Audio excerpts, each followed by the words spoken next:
Ang kwentong ito ay hango sa totoong buhay.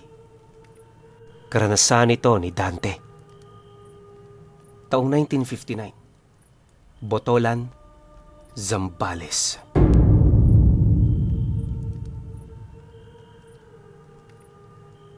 Maraming hiwaga ang nagtatago sa mga kabundukang umiikot sa lugar ng Botolan. Ang mga engkanto roon, lalo na yung mga nilalang na malapit sa bulkan, ay hindi talaga pangkaraniwan. Hindi na mabilang ang mga taong nagtagumpay na mahanap dito ang kanilang mga karga, dahilan para magkaroon sila ng hindi masukat na kayamanan. Ngunit sa kabila ng mga tanyag na kwento nila, merong isang istorya ang mga matatanda lamang mismo ang nakakaalam. Kwento ito ni Dalum, ang taong binansagan nilang pinakamisteryosong tao sa buong lupain ng Botolan. Marami nang nakasilay dito.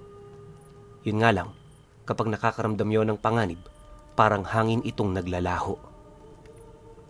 Ang mga saksi kay Dalum at sa kamangha-mangha niyang abilidad ay habang buhay na nanindigan at pinatunayan ang mga bagay na kanilang nasilayan.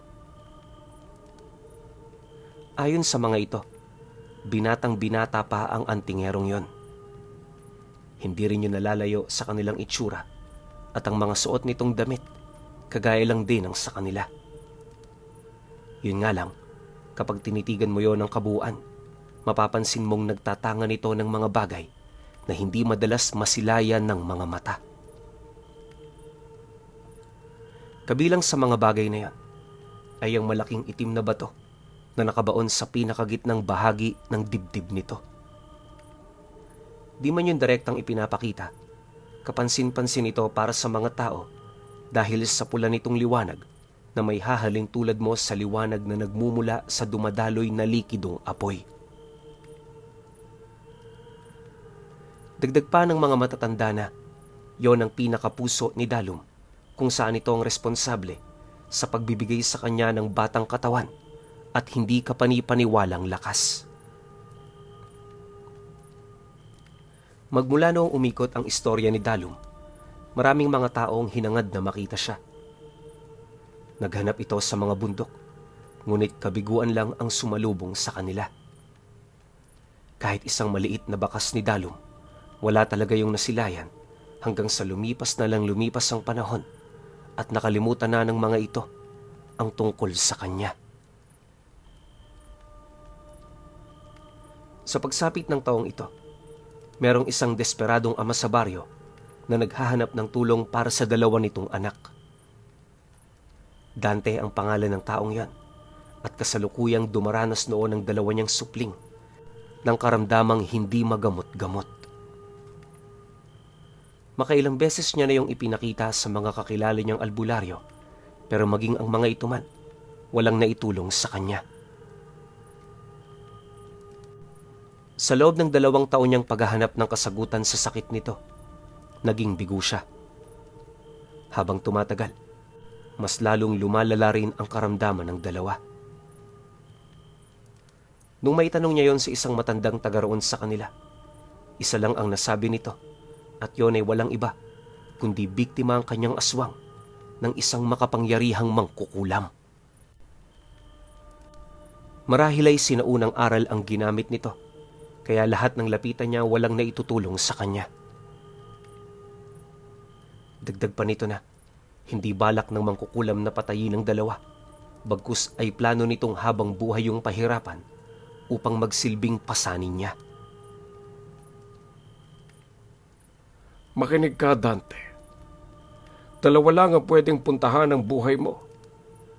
Magiging pasanin mo sila at malulubog ka sa kahirapan, o papatayin mo sila at habang buhay kang masasadlak sa pagsisisi. Alin man ang piliin mo sa mga yan, hindi magiging maganda para sa iyo. Simulan mo ng magdasal at umisip ng paraan kung paano ka makakatakas sa tanikalang nakapulupot sa katawan mo. Magnilay-nilay ka at kung kaya mo, pilitin mong ibalik sa itaas ang iyong pananampalataya. Siya na lang ang makakapitan mo. Wala nang iba. Payo ng matanda sa kanya. Magmula noong marinig ni Dante ang tungkol dito, nagkaroon siya ng kaliwanagan sa madilim niyang isipan. Sa paglipas pa ng mga araw, nagbalik tanaw sa kanya ang mga kwentong minsan niyang narinig noong siya ay bata pa. Sa puntong yon, nagdesisyon itong si Dante na hanapin si Dalum. Hindi man siya sigurado kung makikita niya ito. Ang mahalaga, nagbakasakali siya. Ang kaso lang, kagaya ng mga taong naghahanap sa antingerong yon, naging bigo rin siya. Kalaunay unti-unti na siyang nawala ng pag-asa at kasabay nito ang tuluyan niyang pagkasadlak sa matinding kahirapan. Lumipas pa ang mga buwan. Natuklasan na ng kanyang pamilya ang pagkakalulong niya sa bisyo.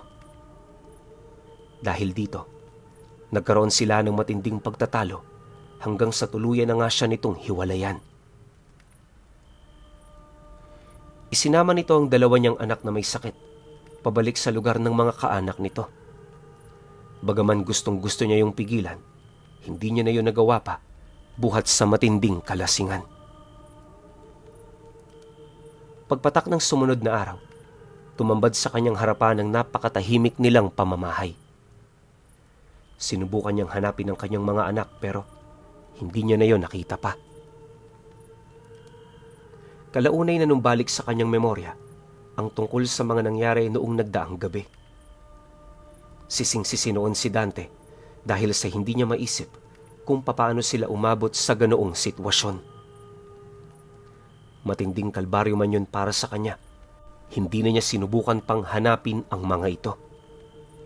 Sa halip, itinuloy niya ang kanyang bisyo hanggang sa sumapit ang kapistahan ng kanilang lugar. Sa totoo lang pinuno, tanggap na niya ang ganoong tadhana ng kanyang buhay. Maliban sa pagbibisyo, wala na siyang iniisip pa. Aminado rin siyang patapuna ang buhay niya, kaya nakahanda siya sa anumang mangyayari.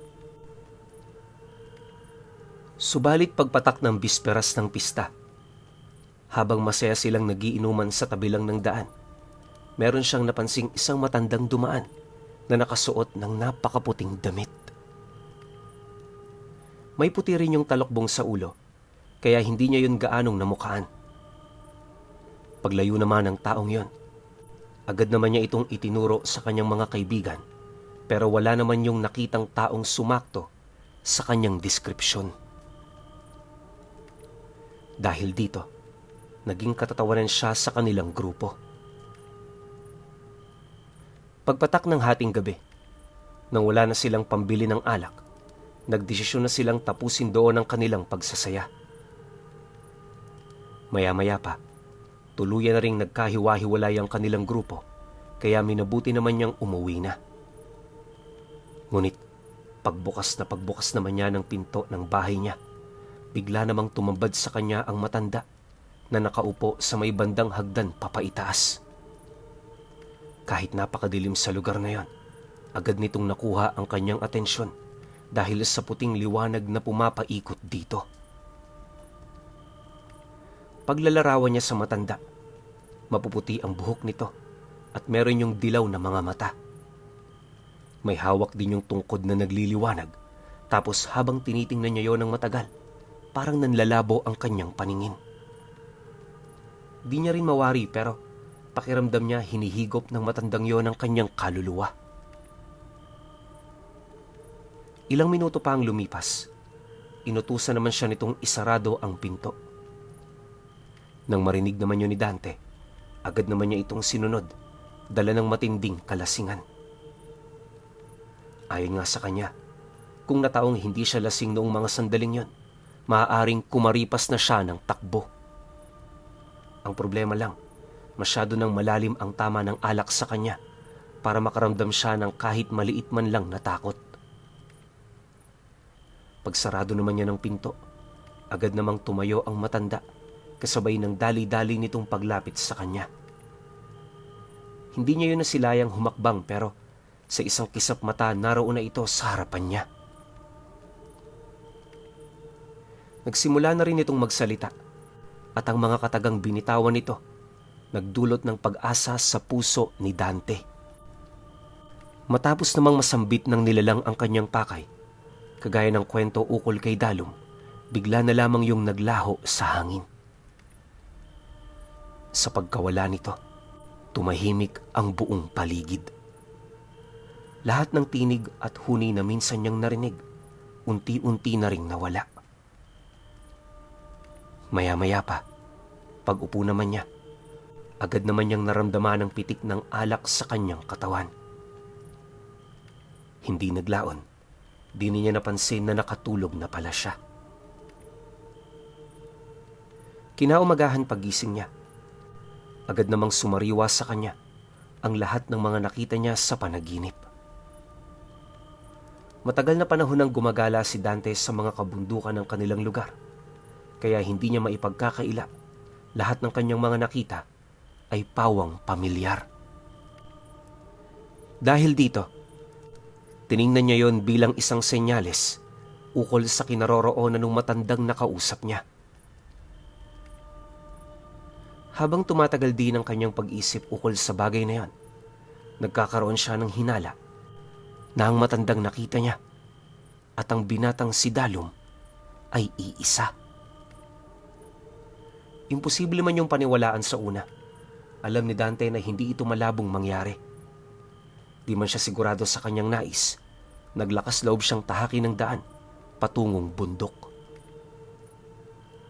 Bawat lugar na kanyang nasilayan sa panaginip, pinaghirapan niya talagang puntahan hanggang sa kalaunay meron na siyang mga nakitang senyales na makapagpapatunay sa kanyang mga nasilayan sa panaginip.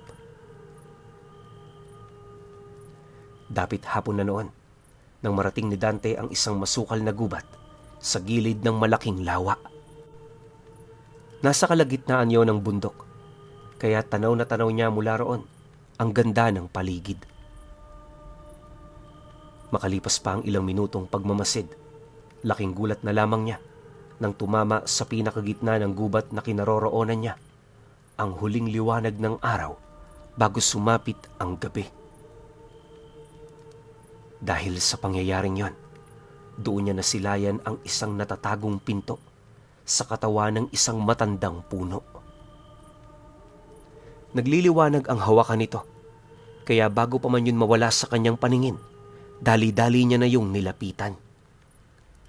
Pagdating naman niya sa harapan ng puno, hindi na siya nagdalawang isip pa. Nabuksan ang natatagong pinto.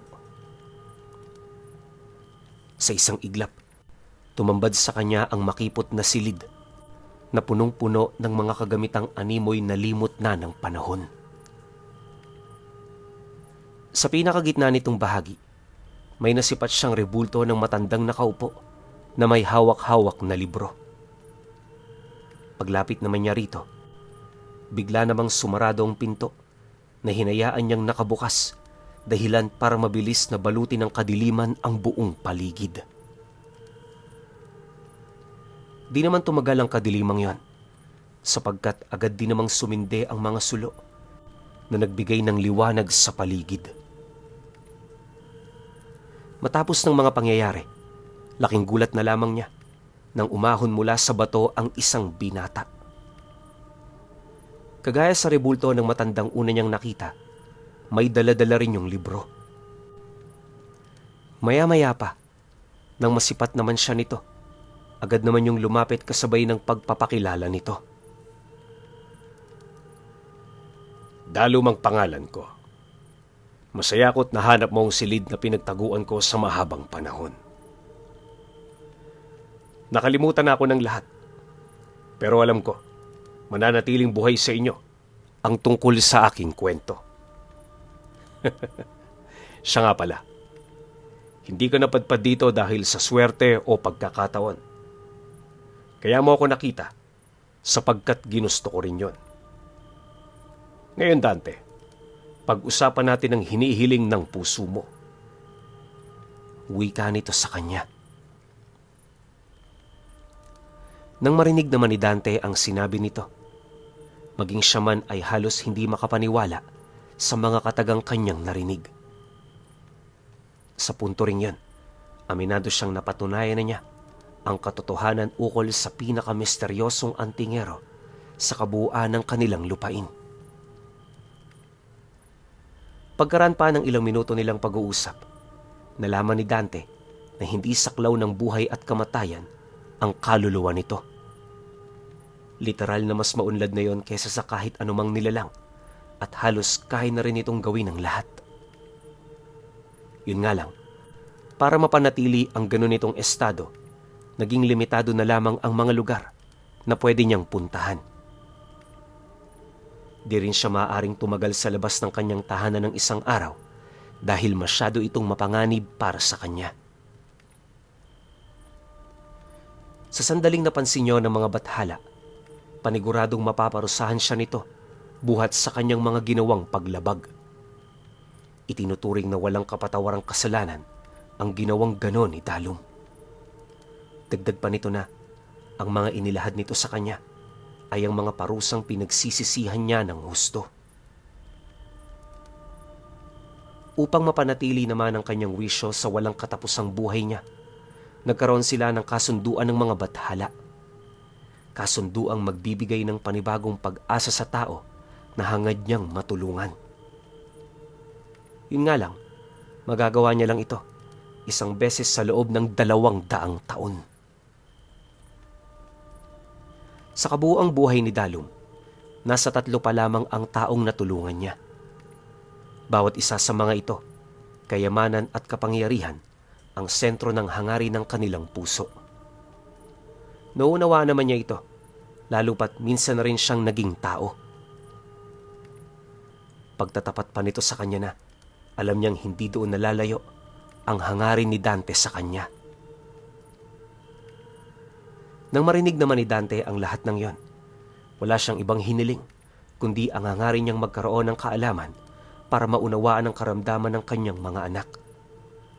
Nais niya ring malaman kung sino ang nilalang na nagparusa rito para magawa niya yung magantihan. Mariin din niyang inilahad na sa mga oras na yon, ito ang kahilingang sinisigaw ng kanyang puso. Matagal na panahon na rin niyang inasam na makaganti. At sa tulong ni Dalum, alam niyang hindi ito magiging imposible. Dahil sa direkta niyang kahilingan, lubos naman itong ikinagulat ng antingero. Ang inaasahan kasi nito, uunahin ni Dante ang kanyang sariling kapakanan at kaginhawaan.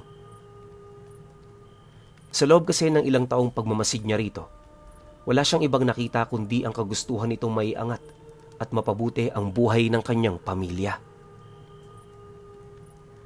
Alam din niyang matindi ang paghahangad ni Dante ng walang katapusang salapi, kaya inaasahan na niyang yon ang magiging pangunahin nitong kahilingan. Ngunit sa isang banda, nakaramdam ng pagkabigo si Dalum sa mga hula niya. Medyo naging interesante rin yun sa kanya. Lalo pat siya ang taong di man lang nakaranas na magkaroon ng sariling pamilya. Sabihin mo, bakit nagbago ang pananaw mo sa buhay? Araw-araw kitang pinagmamasdan at hindi ako nagkamali sa pagkakakilala ko sa iyo.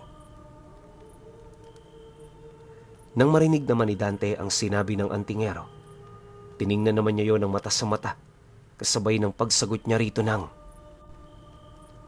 Dahil sa pamilya. Kaya ako gusto ng maraming salapi ay dahil sa kanila. Nauunawa mo naman siguro kung paano umiikot ang mundo natin, di ba? Kagaya ko, Dalum, kailan may hindi mo rin mauunawaan ang panig ko. Pero sa ngayon, kaalaman ang gusto kong makuha. Mas mapapanatag ako kung matutulungan ko sila. Yun ang pinaka-importante sa lahat. Dahil sa kanyang sinabi, humanga naman ang antingero. Sa tinagal-tagal na kasi nitong pamumuhay sa mundo, aminado itong hindi nito naunawaan ang ganoong uri ng aral.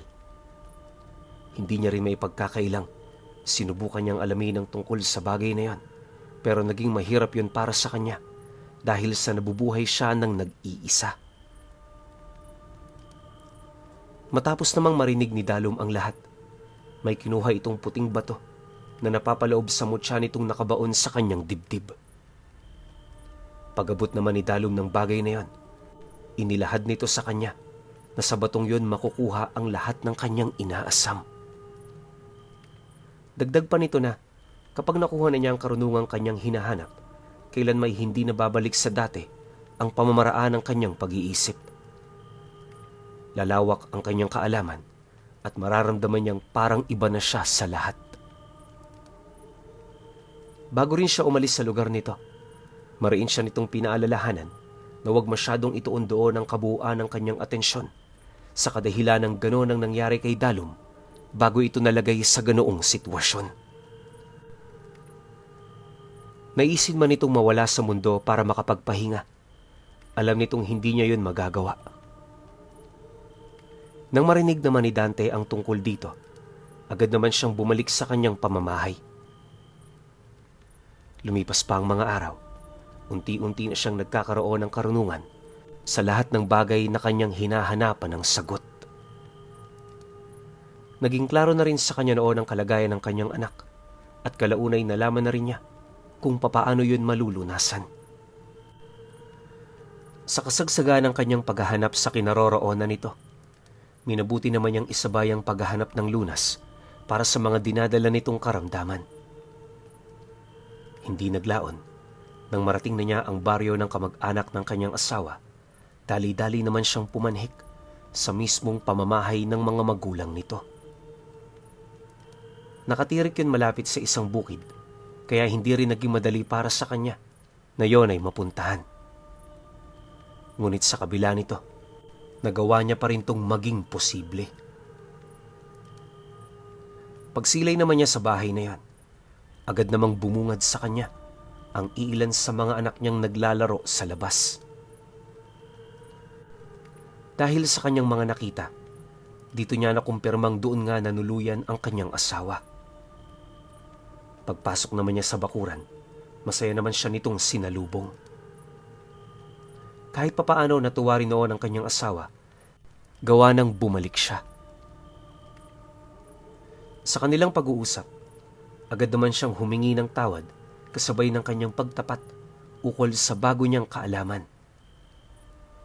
Noong una, hindi pa yun gaanong naniniwala sa mga sinasabi niya, pero kalaunay napilitan din ito dahil sa nakita nitong seryoso si Dante sa mga bagay na kanyang sinasabi.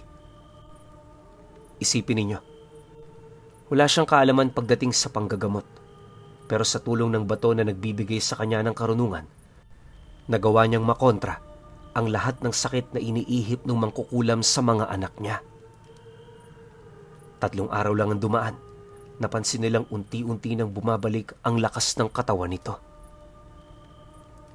Hindi nagtagal, sa tulong na rin ng mga bulong ni Dalum sa kanya, nalaman niya ang pinakapakay nung nilalang na gumagambala. Ayon dito, hindi nagpapalipad ng sakit ang mangkukulam para lamang sa kagustuhan nitong makapaminsala. Likas na rito ang paggawa ng ganoong bagay para masustentuhan ang pagkain ng mga alipin nitong aswang. Dagdag pa nito na ang kanyang anak ang pinakamatagal nitong ginatasan dahil karamihan sa mga naging biktima nito namamatay ng maaga. Humanga rin si Dalum sa lakas ng mga anak niya, kaya nagdesisyon na itong tulungan siya. Nang malaman naman nila ang eksaktong kinaroroonan ng matandang mangkukulam, agad naman silang nagsagawa ng plano para mapuntahan ito. Dahil sa sumpa ni Dalum, naging limitado ang kanilang oras, kaya bawat parte ng napag-usapan, maingat na ginawa ni Dante. Hindi nagtagal, nung mahanap na niya ang eksaktong pamamahay nito, hindi niya na yun nilubayan. 1 linggo rin siyang nagmanman sa bahay hanggang sa masipat na niya ang mga aliping aswang nung matanda. Base sa mga nakita ni Dante, nasa humigit 6 ang mga nilalang na kasalukuyang alipin nito. Gumagamit din yun ng isang mahiwagang bagay para mailapat ang mga atay at parte ng baga na nakukuha nito sa kanyang anak. Gabi-gabi, gumagawa ng engkantasyon ng matanda para makakuha ng pagkain. Bagaman imposible itong mangyari, inilahad sa kanya ni Dalum na may mga aswang talagang ganon ang pamamaraan sa panginginain. Alam kong walang makakapagtutol nito sa kadahilan ng mismong mga albularyo ang nakapagpatunay nito. At alam nyo ba, na kapag nakain ng laman loob ng isang tao, gamit ang ganoong estilo, naghihilom yon sa tulong ng hilot at lunas. Sa pagsapit naman ng araw na kanilang pinakahinihintay, agad namang nagpakita si Dalum sa kanya. Paglabas nito sa lagusang ginawa nito sa puno, agad namang naramdaman ng mga aswang ang nag-uumapaw nitong presensya. Ultimo yung matandang mangkukulam na nagpapahinga na, bigla na lamang nagising. Kaya nila yung nalaman ay dahil sa nakita nilang nagbukas ito ng gasera. Sumilay din yun sa labas ng bahay na parang meron itong hinahanap. Nang masipat naman ni Dalum ang ginawa nito, agad naman yung nagbigay abiso sa kanya. Ayon dito, siya na ang bahala sa lahat, kaya mas mainam na maghintay na lamang siya sa kanyang pinagtataguan. Dagdag pa nito na magiging mabilis ang mga mangyayari, kaya pag sumikapan niyang masilayan yon ng sarili niyang mga mata. Kasabay ng pagwika nito ay ang mabilis naman itong paglaho. Sa sobrang bilis ng pagtahak nito ng daan, inakala niyang nakalutang lang yon sa ere. Maya-maya pa, pagdating naman ito sa bahay ng matanda, agad naman itong humugot ng sandata sa mutyang nakabaon sa dibdib nito. Paghugot naman ito ng mga nagbabagang tabak, walang patid naman itong pinag-uundayan ng saksak ang mga nilalang.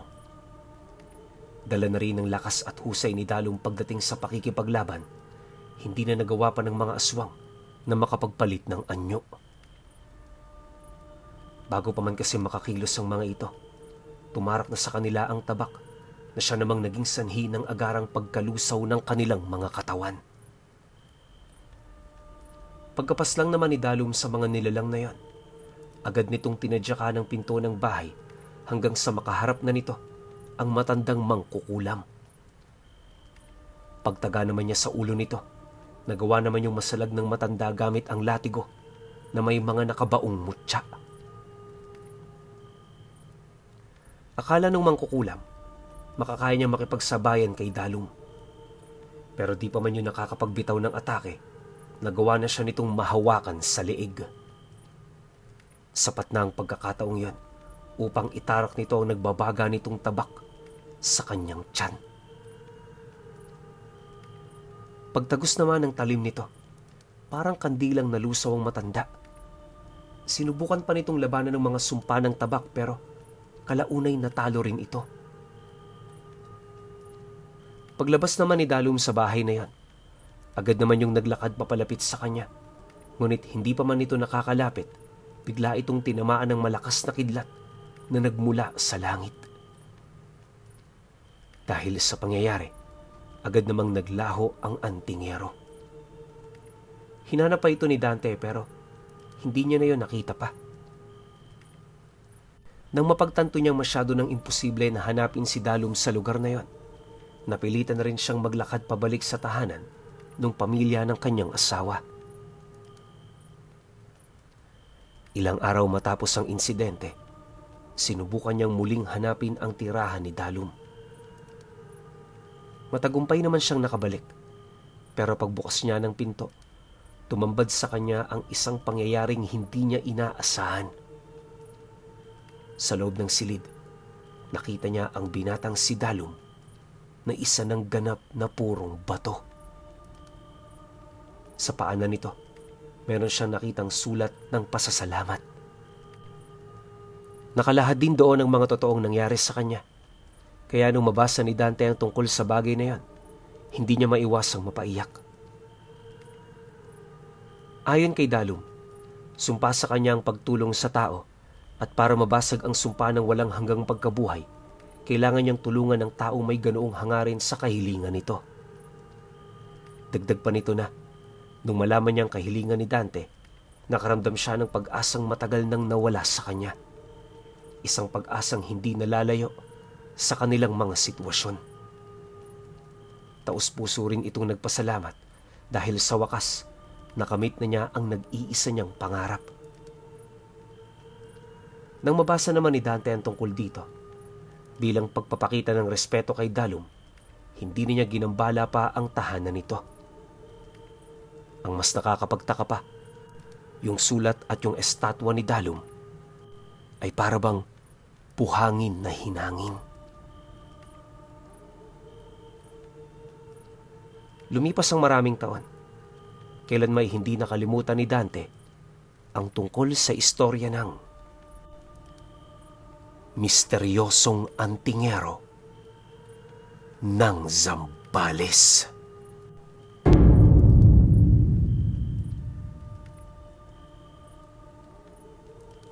Okay. Opinyon ko sa kwento. Sayang no, alam nyo kung hindi naging abo yung estatwa nito ni Dalum tsaka yung sulat niya, meron sana tayong matibay na ebidensya para sa kwento na to eh. Kaso naging abo eh, kaya sayang lang. Pero alam nyo, tong kwento na to sobrang nakakalungkot naman talaga no. Kasi isipin niyo ilang daan taon nang nabubuhay itong si Dalum. 'Di ba? Tapos yung pakiramdam niya para siyang normal na tao lang.